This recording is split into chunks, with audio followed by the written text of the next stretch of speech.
Dituding penceramah radikal, UAS tangkap saja. Semua orang mengatakan Abdul Somad teroris, percaya tuh? Masa teroris seganteng ini? Itu maka kita mesti kenal dengan baik. Teroris diambil dari kata teror. Teror artinya menakut-nakuti. Teroris adalah orang yang menakut-nakuti negara kesatuan Republik Indonesia, yang mau merdeka dari negara kesatuan Republik Indonesia, membunuh tentara-tentara kita. Itulah yang layak disebut teroris. Betul? Kenapa kalau setiap kali umat Islam lalu disebut dengan teroris?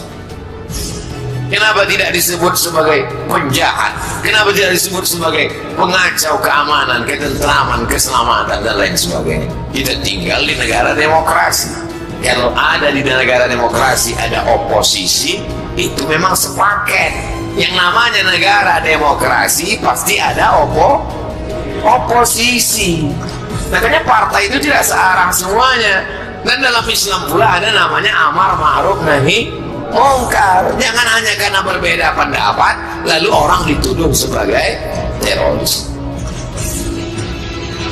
Kemanusiaan yang adil dan beradab.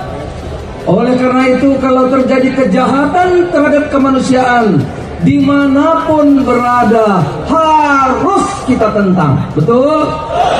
Betul? Takbir! Allahu Akbar! Allahu Akbar! Allahu Akbar! Karena tidak sesuai dengan peri kemanusiaan dan peri keadilan. Saudara-saudara, saya tanya, yang radikal itu siapa? Amerika! Siapa yang menghancurkan Irak? Amerika. Siapa yang menghancurkan Libya? Amerika. Siapa yang menghancurkan Suriah? Amerika. Siapa yang radikal? Amerika dan Yahudi. Saudara-saudara, sekarang ini banyak Jemaah Islamiyah. Yeah, I know, but you don't have any kind of proof. But the people. The proof is that the bomb, you see, is similar to that belong to the police. So it's problem for us then. So Every bomb there until now. what about the belongs to the government. Amrozi was involved in the lighter bomb. That's a problem always. But that doesn't mean that he is involved. No. So you believe that the Bali bombers had no idea that there was a second bomb? Yeah, precisely. And who would you suggest planted the second bomb? Well, it looks like the police. The police? All the armed forces. Islam pun membuktikan di mana umat Islam mayoritas tidak ada orang-orang kafir dizolimi, tidak ada orang-orang kafir sampai disiksa, dibantai. Itu mereka lupa, mereka tutup mata. Ketika orang kafir yang mayoritas, umat Islam ditindas, bahkan dibantai di zaman yang katanya sudah modern ini. Banyak pembantaian umat Islam ketika orang kafir mayoritas. Sejak kapan umat Islam intoleran? Kalau kita intoleran, nggak ada umat lain, nggak ada orang Kristen di Indonesia. Kalau betul kita intoleran, kenyataannya mereka hidup nyaman, damai di negeri tercinta Indonesia, mayoritas umat Islam. Apa tidak? Jadi tidak ada radikalis di Indonesia, jangan percaya. Tidak ada, yang radikal itu pemerintah.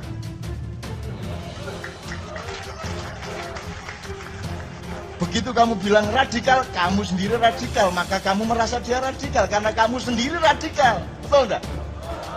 Ukurannya dirinya sendiri. Perpu itu sangat radikal. Dalam kategori tersebut dianggap yang anti pemerintah, Pak, yang berseberangan, yang kontra dengan Pancasila. Apakah Pak Ismail mengakui Pancasila atau tidak? Ceramahnya, substansinya bagaimana? Itu Indonesia adalah gerakan dakwah Islam berasas Islam.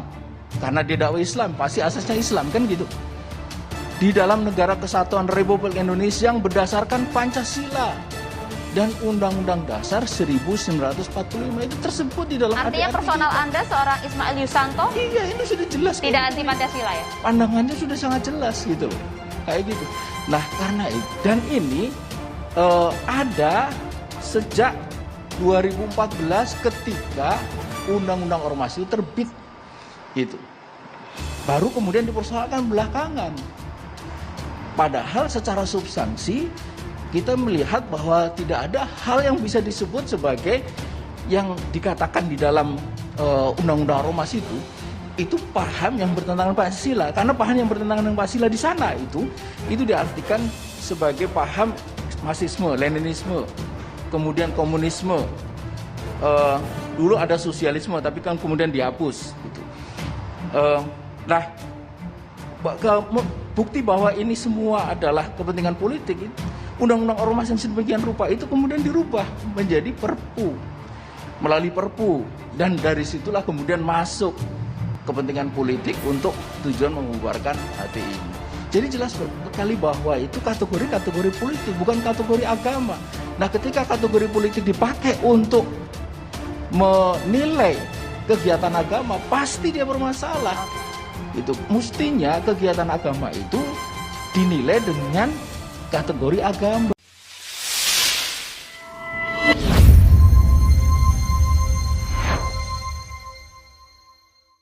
Dituding penceramah radikal, UAS tangkap saja. Ustadz Abdul Somad atau UAS merespon beredarnya daftar penceramah radikal yang viral di media sosial. Seperti diketahui, UAS termasuk salah satu ustadz yang dituding radikal dalam daftar tersebut.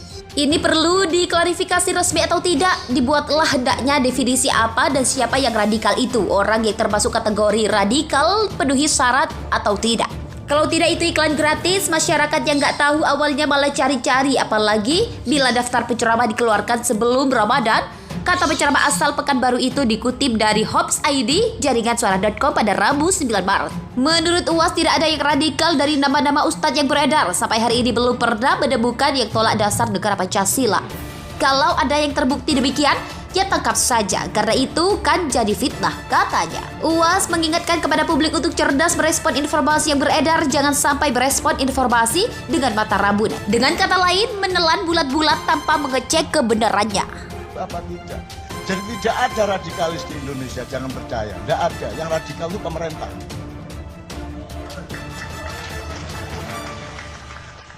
Begitu kamu bilang radikal, kamu sendiri radikal, maka kamu merasa dia radikal karena kamu sendiri radikal, betul enggak?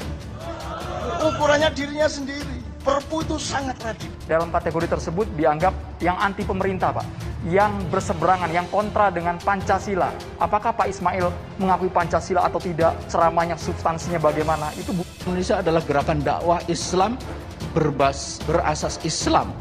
Karena dia dakwah Islam, pasti asasnya Islam, kan gitu. Di dalam negara kesatuan Republik Indonesia yang berdasarkan Pancasila dan Undang-Undang Dasar 1945 itu tersebut di dalam artinya personal kita. Anda seorang Ismail Yusanto? Iya, ini sudah jelas. Tidak anti Pancasila ya? Pandangannya sudah sangat jelas gitu loh. Kayak gitu. Nah, karena itu dan ini ada sejak 2014 ketika Undang-Undang Ormas itu terbit gitu. Baru kemudian dipersoalkan belakangan. Padahal secara substansi kita melihat bahwa tidak ada hal yang bisa disebut sebagai yang dikatakan di dalam Undang-Undang Ormas itu paham yang bertentangan Pancasila. Karena paham yang bertentangan dengan Pancasila di sana itu